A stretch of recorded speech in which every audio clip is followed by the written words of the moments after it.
और जी नेक्स्ट हम जो है वो डिस्कस करेंगे मैट्रिक्सेस और रीइंफोर्समेंट। बेसिकली जो मैट्रिक्स है, बेसिकली ये क्या चीज़ होती है इन डिटेल, इसके फंक्शन क्या है और ये किन किन प्रॉपर्टीज़ का मजमुआ होता है। टेक्निकली मैट्रिक्स को हम कहते हैं कि मैट्रिक्स जो है it is a continuous phase of a composite material, ठीक है, that surrounds and hold that surrounds and holds the reinforcing phase in position। ये बेसिकली इसका डेफिनेशन है। और मैट्रिक्स जो है वो बेसिकली क्या करता है कि जब भी उस पर अप्लाइड फोर्स या लोड डाला जाता है तो उसको वो ट्रांसफ़र कर देता है कहाँ पर, रीइंफोर्समेंट एजेंट जो होता है उसके ऊपर, थ्रू द इंटरफेस जो जिसके ये आपस में मिले होते हैं। तो इस तरीके से ये सस्टेन करता है अप्लाइड फोर्स को या प्रेशर को। सेकेंड के मैट्रिक्स जो है it is also protects the reinforcement from environmental damage, moisture oxidation से उसको बचाता है। फिर matrix determines processing conditions, temperature range and chemical resistance of the composite. इसी के बेस के ऊपर हम कंपोजिट बनाने का तरीक़ेकार जो है उसको, और ये सारी चीज़ें उसके बेस पे ऊपर टाइप के ऊपर हम डिसाइड करते हैं कि कौन सा यूज़ करना है हमने। Now what are the functions. जो पहला फंक्शन है वो बेसिकली लोड ट्रांसफ़र है, और इसमें यह कि applied stress is transfer from matrix to the reinforcement through the interface. Without the efficient load transformer the reinforcement does nothing. अगर ऐसा रीइंफोर्समेंट एजेंट है कंपोजिट के जो इसको बर्दाश्त नहीं कर सकता तो फिर वो कंपोजिट इतना अच्छा नहीं होगा। इन्वायरमेंटल प्रोटेक्शन, ज़रा मॉइस्चर, यूवी रेडिएशन, उससे भी इसको प्रिवेंट करता है। फिर क्रैक प्रोपगेशन कंट्रोल।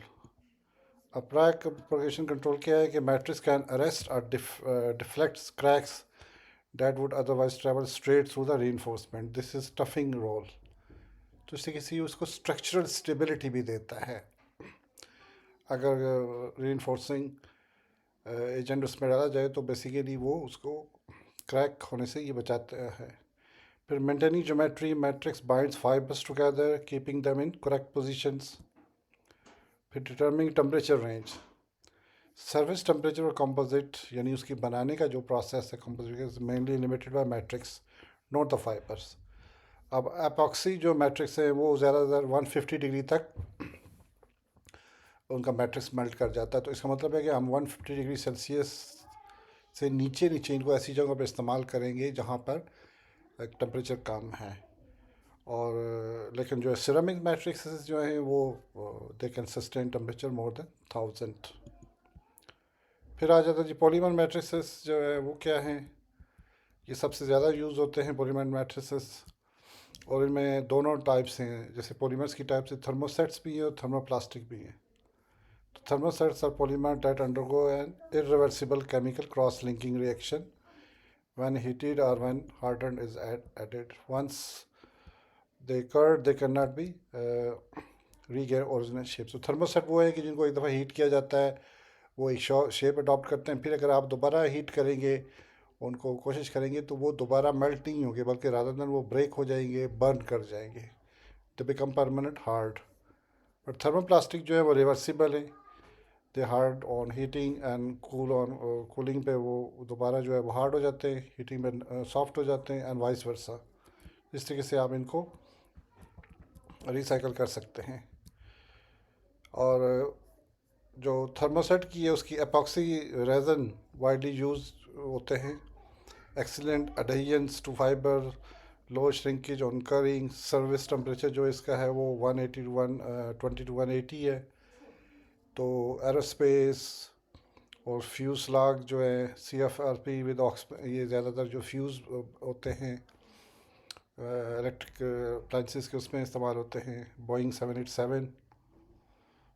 तो इसके अलावा जो पर है polyethylene tetra, poly ethylene polyether tetra ketone जो है ये थर्मोप्लास्टिक है और सर्विस टेम्परेचर 250 तक है। ये आमतौर पर एरोस्पेस और मेडिकल एप्लीकेशन में यूज़ होता है। फिर polyester resins in cheaper than epoxy, higher shrinkage used in marine automotives, और styrene emission during process is a heating concern. Vinyl ester जो resins है better tough and polymer resistant than polyester but used in chemical storage tank बनाने में. और जो BMI है Bismale imide जो है high temperature services used in military aircraft hot zones. इसके मुकाबले में जो पॉलीप्रोपिलीन है low cost use in automobile with glass fibre, और नायलॉन जो है जिससे कपड़े वगैरह बनते हैं good impact resistance absorb moisture common in automotives, और PPS जो है पॉलीफिनिलीन सल्फाइड। तो ये इलेक्ट्रिक और इलेक्ट्रॉनिक एप्लीकेशन बनाने में ज़्यादातर उनके स्विच वगैरह बनाने में इस्तेमाल होता है।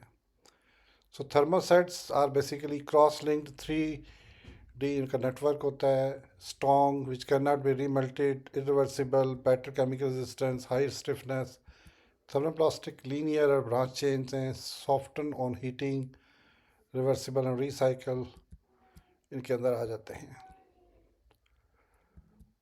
जो मेटालिक मैट्रिक्स है उनके एग्जांपल जो है वो है एक एल्युमिनियम मेटल बहुत वाइडली यूज़ होती है।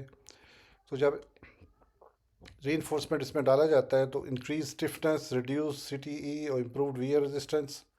एग्जांपल आ जाती है सिलिकॉन कार्बाइड बाईसाइकिल के जो फ्रेम्स वगैरह होते हैं गाड़ी जो आमतौर पर साइकिल्स के बनाने के, ब्रेक मोटर्स, इलेक्ट्रॉनिक सबस्ट्रेट्स वो इससे बनाए जाते हैं।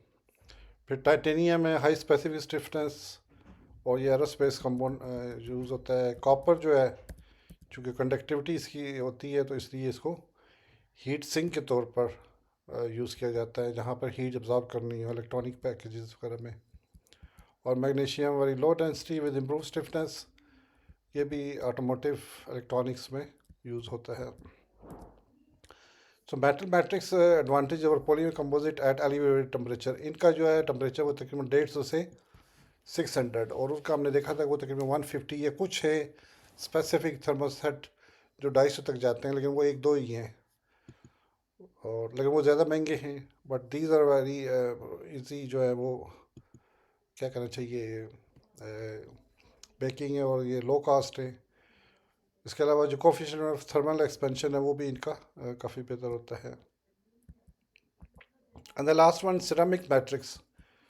अब इसमें क्या है कि सिरेमिक्स मैट्रिक्स में वो प्रॉपर्टीज़ हैं जो है ना वो बेसिकली जो है वो आमतौर पर जो सिरेमिक्स होते हैं वो ब्रिटल होते हैं, टूट जाते हैं, लेकिन जब हम उनके कंपोजिट बनाते हैं यूजिंग सिरेमिक्स को एज मैट्रिक्स या उसके अंदर कोई पॉलीमर ऐड करते हैं या मेटल ऐड करते हैं तो वो कंपोजिट है उसकी जो है ना जो स्टिफनेस है या ब्रेकेज है वो ब्रेकेज जो है या उसका जो टूटना है वो इम्प्रूव हो जाता है, वो जल्दी नहीं टूटता। तो इसमें सिलिकॉन कार्बाइड है, highest strength CMS matrix use in gas turbine hot section component, जो वाटर टरबाइन वगैरह उस इससे बनाए जाते हैं। और वाई CMS आर डिफ़िकल्ट, अच्छा ये बाद में करते हैं, पहले एल्यूमिनियम ऑक्साइड है, ये बहुत ज़्यादा यूज़ होता है। फिर carbon copper composites exceptional properties about 600, इसके अंदर ये आ जाता है। और जो ब्रेक टेस्ट के फार्मूला 1 कार्स और एयरक्राफ्ट जिसमें बहुत ज़्यादा हीट ज़्यादा टेम्परेचर सस्टेन करना पड़ता है क्योंकि गाड़ी जो है बाइक बहुत तेज़ी से मूव करती है, तो वहाँ यूज़ होता है सिलिकॉन नाइट्राइड। ये बहुत ही स्ट्रॉन्ग मटेरियल होता है और टूल कटिंग के लिए इस्तेमाल किया जाता है। जो आमतौर पर डायमंड है, लेकिन डायमंड बहुत एक्सपेंसिव है। सो वाई CMC आर डिफ़िकल्ट, या इनका क्या वजह है? ये तो इनकी जो प्रोसेसिंग है, इनको बनाने के लिए जो टेम्परेचर जिसको हम सिंटरिंग कहते हैं temperature, that is very high, 1000 degree से ऊपर होता है। और brittle to ductile transition does not occur. तो इसमें यह कि CMCs जो है वो अचानक ब्रेक हो जाते हैं। और जो फाइबर और मैट्रिक्स है must be chemically compatible at processing temperature. फिर इनका जो थर्मल एक्सपेंशन है मिसमैच अगर हो जाए तो उससे भी रेजिडुअल स्ट्रेस आ जाती है। और some time oxidation of fibre, ऐसे फाइबर अगर इस्तेमाल की जाए जैसे टाइटेनियम है या दूसरी उनकी, तो वो हाई टेम्परेचर पर वो भी ऑक्सीडाइज होकर उनकी डिग्रेडेशन शुरू हो जाती है. So these are the properties basically of matrices. उनकी टाइप्स के बेस पे क्या प्रॉपर्टीज़ हैं उनकी, तीनों उनकी एग्जांपल के तौर पर ये हमने इसको डिस्कस किया है.